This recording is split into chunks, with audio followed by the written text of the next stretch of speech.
आइए भक्तों, आज सुनते हैं। आज सावन मास का दूसरा सोमवार है और कहते हैं इस दिन भगवान शिव और माता पार्वती की कथा एवं श्रावण मास की व्रत कथा सुनने से समस्त सुखों की प्राप्ति होती है और मनुष्य के सभी पाप संकट कट जाते हैं तथा मनोकामना पूरी होती है। तो आज मैं आपको भगवान शिव और माता पार्वती की बड़ी दुर्लभ कथा सुनाने जा रही हूँ। यह कथा आप लोग पूरा सुनिएगा, आधा अधूरा मत छोड़ दीजिएगा। आधा अधूरा कथा सुनने से आपको पूरी जानकारी नहीं मिलेगी, इसीलिए कथा को आप लोग पूरा श्रवण करिएगा।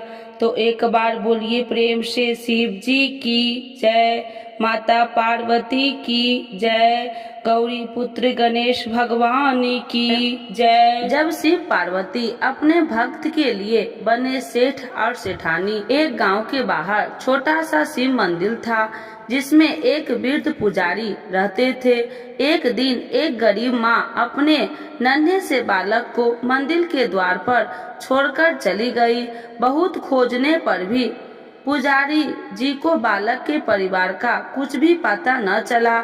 जब गांव का भी कोई व्यक्ति उस बालक का लालन पालन करने को तैयार न हुआ तो पुजारी जी ने भगवान शिव की इच्छा समझकर उसे अपने पास रख लिया और उसका नाम भोला रख दिया। गांव के श्रद्धालु भक्तों से जो कुछ प्राप्त होता उसी से भगवान शिव का, पुजारी जी का और बालक भोला का किसी तरह गुजारा चलता। यदि किसी दिन कम भी पड़ता तो पुजारी जी बालक और भगवान को भोग लगाकर स्वयं गंगा जल पीकर रह जाते। धीरे धीरे भोला बड़ा होने लगा और अब वह पुजारी जी के कामों में हाथ बटाने लगा। वृद्ध पुजारी जी के थके हारे हाथों को कुछ आराम मिलने लगा, इसीलिए उन्होंने भोला को मंदिर की सफाई, भगवान शिव की पूजा, उनको भोग लगाने और उनकी आरती करने की विधि अच्छी प्रकार समझा दी। अब से वे स्वयं भगवान शिव के नाम जप और संकीर्तन के समय व्यतीत करने लगे। एक दिन भगवान शिव के मंगलकारी नाम शिव शिव शिव शिव का जप करते हुए ही उनके प्राण छूट गए।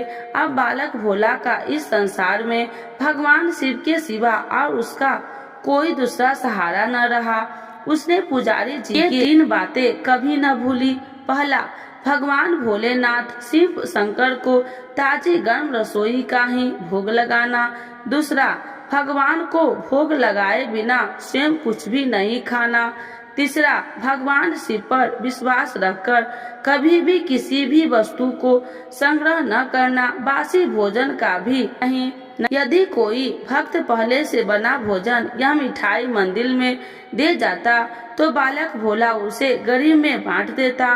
वह ताजी रसोई बनाकर ही भगवान को भोग लगाता, उसके बाद ही स्वयं प्रसाद ग्रहण करता और यदि बचता तो उसे बांट देता। यदि रसोई बनाने को सामग्री न होती तो भोला बाबा और भोला भगत दोनों गंगा जल पीकर ही रह जाते। एक बार बरसात का मौसम आया और 3-4 दिन तक मूसलाधार वर्षा होने से मंदिर में एक भी भक्त नहीं झांका।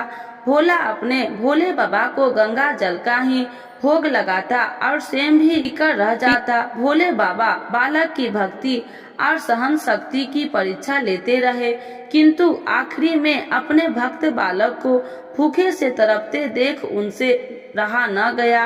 वे सेठ के नौकर का रूप धरकर हाथ में भोजन सामग्री की पोटली लेकर वर्षा में भीगते हुए मंदिर के द्वार पर आ पहुँचे। उन्होंने आवाज लगाकर भोला को बुलाया और उसके हाथ में पोटली देते हुए बोला, सेठ जी ने यह सीधा भेजा है, इससे रसोई बनाओ, भोग लगाओ और स्वयं भी प्रसाद पाओ। मैं कल फिर आऊँगा। भोला भगत ने आशीर्वाद देकर उसे विदा किया और सूखी गीली लकड़ियों के धुएं में गर्म रसोई बनाकर भोले बाबा को भोग लगाया। पूरे बरसात के मौसम में भोले बाबा नौकर के वेश में भोला भगत को सीधा देने आते रहते और स्वयं भी गरम गरम रसोई का भोग पाते रहते। एक दिन भोला भगत ने सोचा कि सेठ जी को सीधा बेचते हुए 4 महीने हो चले हैं, किंतु वे स्वयं कभी मंदिर में भोला बाबा का प्रसाद ग्रहण करने नहीं आए।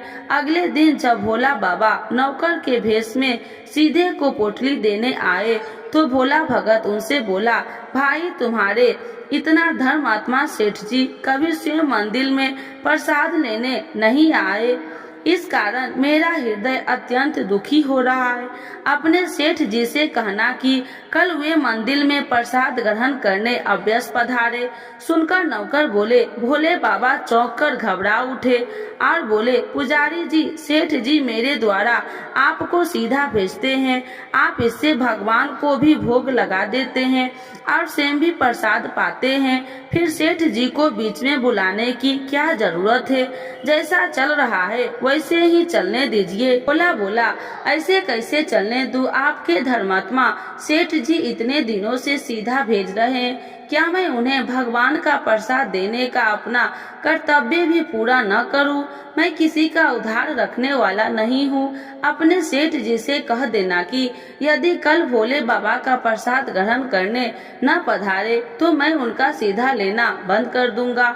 नौकर बने भोले बाबा तो अपने भोले भगत की अकड़ देखकर कांप उठे और यह सोचकर मन ही मन हंसे कि वाह, आज तो लेने वाला ही देने वाला पर होश दिखा रहा है। लेकिन सरल हृदय भक्त में मनोभाव पर रिझ कर वे बोले, ठीक है पुजारी जी, कल सेठ जी मंदिर में प्रसाद ग्रहण करने जरूर पधारेंगे। दूसरे दिन बड़े सवेरे ही भोला बाबा नौकर के भेष में दूध और बहुत सारी भोजन सामग्री लेकर मंदिर पहुंच गए। भोला चौंकते हुए बोला, भाई आज इतना सारा सीधा किस लिए लाए हो? नौकर बने भोले बाबा बोले, पुजारी जी भूल गए क्या, आज अपने सेठ जी को प्रसाद के लिए बुलाया है, इसीलिए आप छक कर रसोई बनाइए और भोले बाबा को भोग लगाइए। हाँ, यह तो बता दीजिए कि सेठ जी किस समय पधारे। भोला ने प्रसन्न होकर उन्हें सेठ जी के आने का समय बता दिया। अब भोला भगत की इच्छा पूर्ण करने के लिए भोला बाबा कैलाश पर सेठ का रूप धारण करने लगे। इधर अपने स्वामी को एक प्यारे भक्त के यहाँ जीवने जाने का समाचार सुनकर ममतामयी अन्नपूर्णा माँ पार्वती भी भला कैसे पीछे रहती। वे भी पति की आज्ञा लेकर सेठानी का रूप धारण करने में जुट गई। भोला बाबा ने अपने गले से मुंडों की माला उतार दी, शरीर पर लगी भस्म, कमर पर पहना हुआ पागंबर और बाहों में कानों में पहने सांपों के काट हार भी उतार कर रख दिए। उन्होंने एक मखमल का सुंदर कुर्ता धारण कर लिया, अपनी जटाएं सीधी कर गंगा और चंद्रमा को उसमें छिपा लिया और ऊपर से एक सुंदर रंग बिरंगी पगड़ी पहन ली। सदैव नंगे पैर विचरण करने वाले शिव जी ने आज अपने पैरों में रेशमी जुतियां धारण कर ली। हाथ में त्रिशूल और डमरू भोले बाबा ने नंदी के हाथ में थमा दिया और अपने हाथ में एक सुंदर छड़ी लेकर पार्वती जी के तैयार होने की प्रतीक्षा करते हुए कैलाश पर चहलकदमी करने लगे। इधर पार्वती जी घंटों में मेकअप करने में जुटी हुई थी। उन्होंने आज अपने पति देव के नगर में बनी सुंदर बनारसी साड़ी निकाल कर पहनी, जिसका रंग सेठ बने शिव जी के कुर्ते में मैच कर रहा था। उन्होंने सोने चांदी हीरे मंगाते हुए आभूषण धारण कर लिए, पैरों में सुंदर सैंडल पहन ली, बगल में सुंदर सा पर्स दबा लिया और भोला बाबा के बार बार आवाज लगाने के बाद श्रृंगार कक्ष में बाहर निकलकर आई। जब पार्वती जी और शिव जी एक दूसरे को सेठ सेठानी के वेश में देखा तो वे चकित होकर एक दूसरे को निहारते ही रह गए। दोनों एक दूसरे को देखकर निहारते हुए जा रहे थे। इससे पहले उन्होंने कभी एक दूसरे को ऐसा सुंदर रूप देखा ही नहीं था।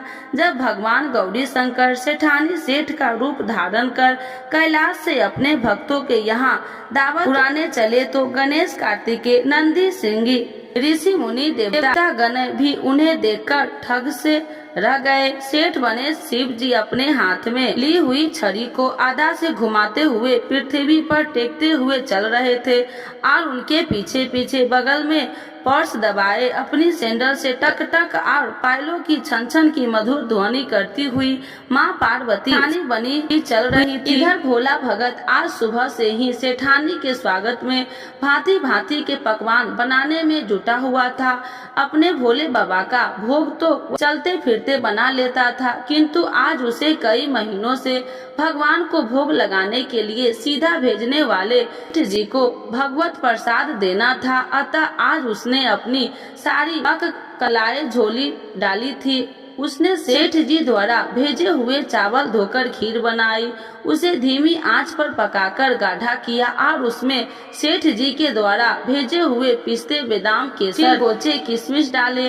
मिर्च और अदरक को कूटकर उसे बजरा, बेसन और गेहूं के आटे में भर भर कर मोटे मोटे मिष्टे टिक्के बनाए। रसोई बनाकर भोला भगत पुनः स्नान करने चला गया ताकि स्वच्छ वस्त्र पहनकर भोले बाबा को भोग लगा सके और सेठ जी को उनका प्रसाद पवा सके। जब भोला भगत स्नान करने लौटा तो देखा सेठ जी प्रसाद ग्रहण करने के लिए स्वयं तो आए हैं, संग में अपनी सेठानी जी को भी लाए हैं।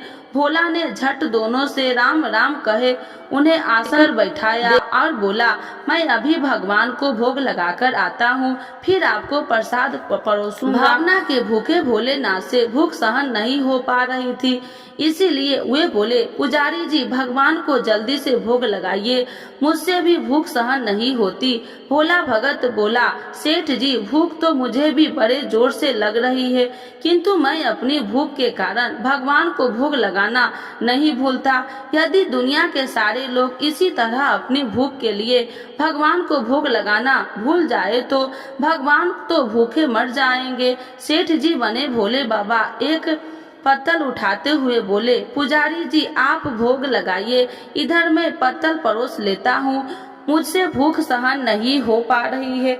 भोला भगत सेठ जी बने भोला बाबा को डांटते हुए बोला, सेठ जी भगवान के काम में न तो जल्दबाजी चलती है और न कंजूसी।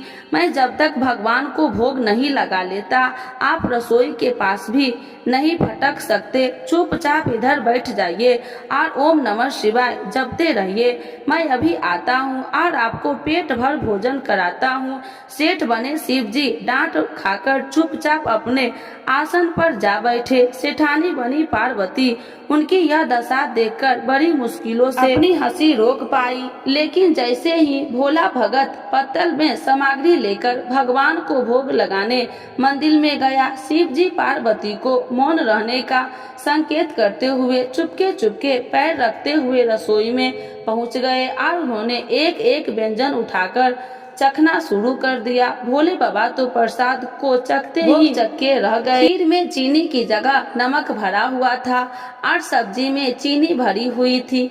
जैसे ही भोला बाबा ने रोटी का एक गिलास तोड़कर मुंह में दिया वैसे शीशी करने लगे, क्योंकि रोटी में मिर्ची ही मिर्ची भरी थी। वे शीशी करते हुए उल्टे पैर भाग आए और अपने आसन पर जा बैठे। माँ पार्वती ने अपने स्वामी की यह हालत देखकर खिलाकर हंस पड़ी। इससे पहले कि भोला बाबा पार्वती जी के सामने कुछ सफाई दे पाते, भोला भगत ओम नमः शिवाय मंत्र का जप करते हुए आ पहुंचा।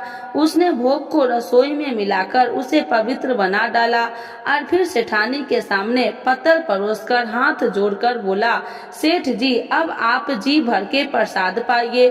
भोला बाबा तो अभी अभी भक्त की भक्ति से भी जोरदार उसके हाथ की बनी हुई रसोई चख चुके हैं, अतः उसे जीमने की बात सुनकर उनके पसीने छूटने लगे। कभी वे भोला तो कभी पार्वती का मुख देखने लगते। भोला को सेठानी की ढील असर नहीं हुई और बोला, सेठ जी अब क्या हो गया आपको? अभी अभी तो इतनी उतावली मच रहे थे, अब क्यों नहीं जीमते? आप जीमोगे तो तभी तो माता जी भी प्रसाद ग्रहण करेगी और फिर मैं भी प्रसाद पाऊंगा।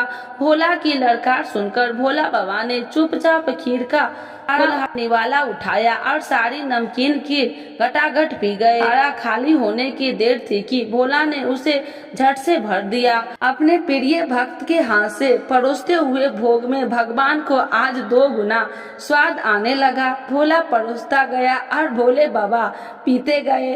माँ पार्वती भक्त और भगवान दोनों को प्रेम को देख कर मंत्र मुक्त होती रहती। सारी रसोई समाप्त हो गई तो भगवान ने एक जोड़ की ढकार ली। भोला को होश आया कि बोली, यह सेठ जी, वाह, मैं भी था जो इतनी थोड़ी सी रसोई बनाई। मुझे पता होता कि आपको प्रसाद ग्रहण करने का इतना शौक है तो मैं और भी ज्यादा रसोई बनाता।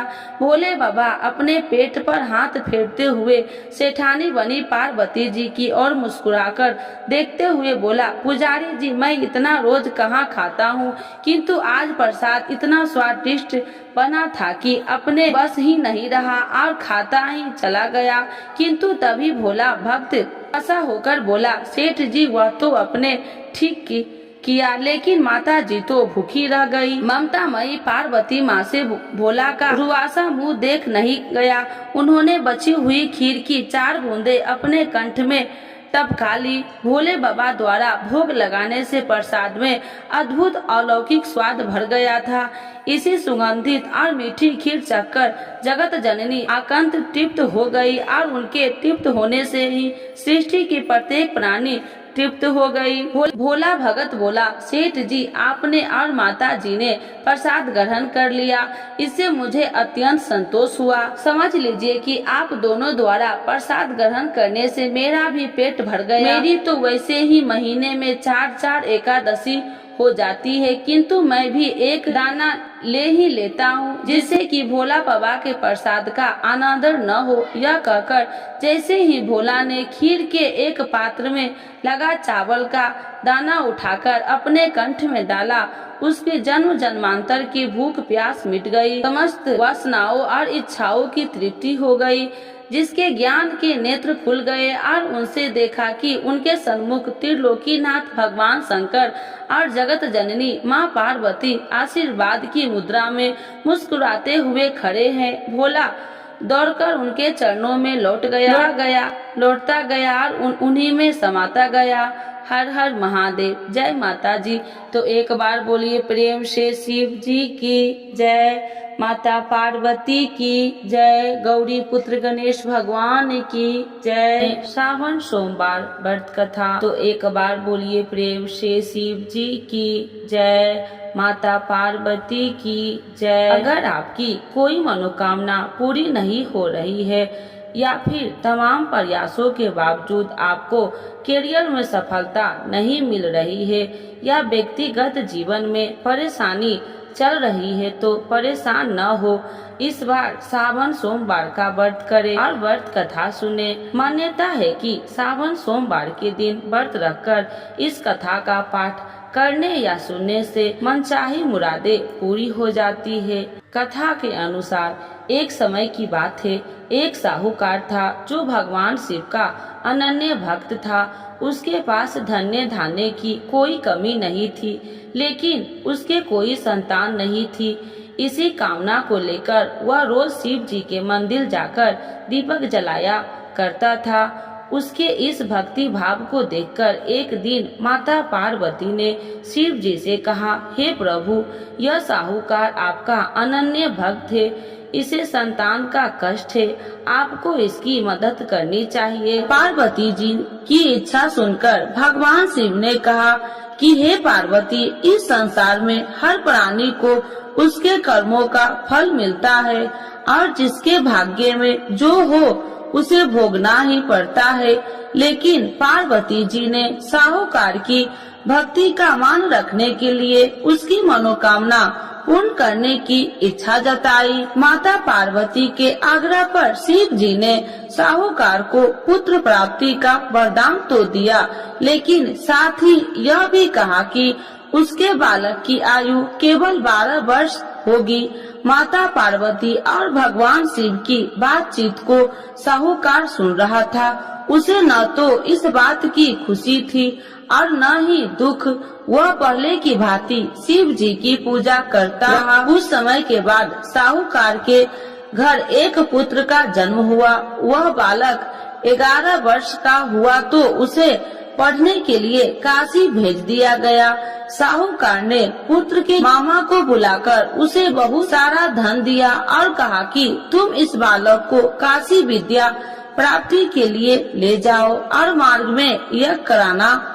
जहाँ भी यज्ञ कराओ वहाँ ब्राह्मणों को भोजन कराते और दक्षिणा देते हुए जाना। दोनों मामा भतीजा इसी तरह यज्ञ कराते और ब्राह्मणों को दान दक्षिणा देते काशी की ओर चल पड़े। रात में एक नगर पड़ा जहाँ नगर के राजा की कन्या का विवाह था, लेकिन उस राजकुमार से उसका विवाह होने वाला था। वह एक आँख से कन्हा था। राजकुमार के पिता ने अपने पुत्र के कन्हा होने की बात को छुपाने के लिए एक चाल सोची। साहूकार के पुत्र को देखकर उसके मन में एक विचार आया। उसने सोचा क्यों न इस बालक को दुल्हा बनाकर राजकुमारी से विवाह करा दूं। विवाह के बाद इसको धन देकर विदा कर दूंगा और राजकुमारी को अपने घर जाऊंगा। लड़के को दूल्हे के वस्त्र पहनाकर राजकुमारी से विवाह कर दिया। लेकिन साहूकार का पुत्र ईमानदार था। उसे यह बात अन्याय संगत नहीं लगी। उसने अवसर पाकर राजकुमारी की चुनरी के पल्ले पर लिखा कि तुम्हारा विवाह तो मेरे साथ हुआ है, लेकिन जिस राजकुमार के संग तुम्हें भेजा जाएगा वह एक आँख से कन्हा है। मैं तो काशी पढ़ने जा रहा हूँ। जब राजकुमारी ने चुनरी पर लिखी बातें पढ़ी तो उसने अपने माता पिता को यह बात बताई। राजा ने अपनी पुत्री को विदा नहीं किया, जिससे बारात वापस चली गई। दूसरी ओर साहूकार का लड़का और उसका मामा काशी पहुँचे और वहाँ जाकर उन्होंने यज्ञ किया। जिस दिन लड़के की आयु 12 साल की हुई उसी दिन यज्ञ रखा गया। लड़के ने अपने मामा से कहा कि मेरी तबीयत कुछ ठीक नहीं है। मामा ने कहा तू अंदर जाकर सो जाओ। शिव जी के वरदान अनुसार कुछ ही देर में उस लड़के के प्राण निकल गए। मृत भांजे को देख उसके मामा ने विलाप शुरू किया। संयोगवश उसी समय शिव जी और माता पार्वती उधर से जा रहे थे। पार्वती भगवान से कहा, स्वामी मुझे इसके रोने के स्वर सहन नहीं हो रहा, आप इस व्यक्ति के कष्ट को अवश्य दूर करें। जब शिव जी मृत बालक के समीप गए तो वह बोले कि यह उसी साहूकार का पुत्र है जिसे मैंने 12 वर्ष की आयु का वरदान दिया था। अब इसकी आयु पूरी हो चुकी है। लेकिन मातृ भाव से विभोर माता पार्वती ने कहा कि हे महादेव, आप इस बालक को और आयु देने की कृपा करें, अन्यथा इसके वियोग से इसके माता पिता भी तड़प तड़प कर मर जाएंगे। माता पार्वती के आग्रह पर भगवान शिव ने उस लड़के को जीवित होने का वरदान दिया। शिव जी की कृपा से वह लड़का जीवित हो गया। शिक्षा समाप्त करके लड़का मामा के साथ अपने नगर की ओर चल दिया। दोनों चलते हुए उसी नगर में पहुंचा जहां उसका विवाह हुआ था। उस नगर में भी उन्होंने यज्ञ का आयोजन किया। उस लड़के के ससुर ने उसे पहचान लिया और महल में ले जाकर उसकी खातिरदारी की और अपनी पुत्री को विदा किया। इधर साहूकार और उसकी पत्नी भूखे प्यासे रहकर बेटे की प्रतीक्षा कर रहे थे। उन्होंने प्रण कर रखा था कि यदि उन्हें अपने बेटे की मृत्यु का समाचार मिला तो वह भी प्राण त्याग देंगे, परंतु अपने बेटे की जीवित होने का समाचार पाकर वह बेहद प्रसन्न हुई।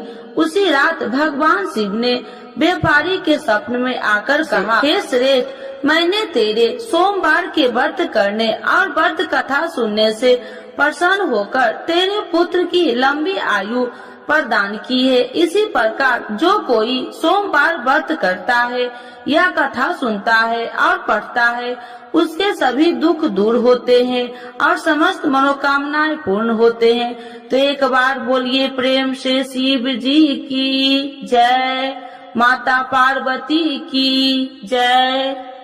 आरती शिव जी की।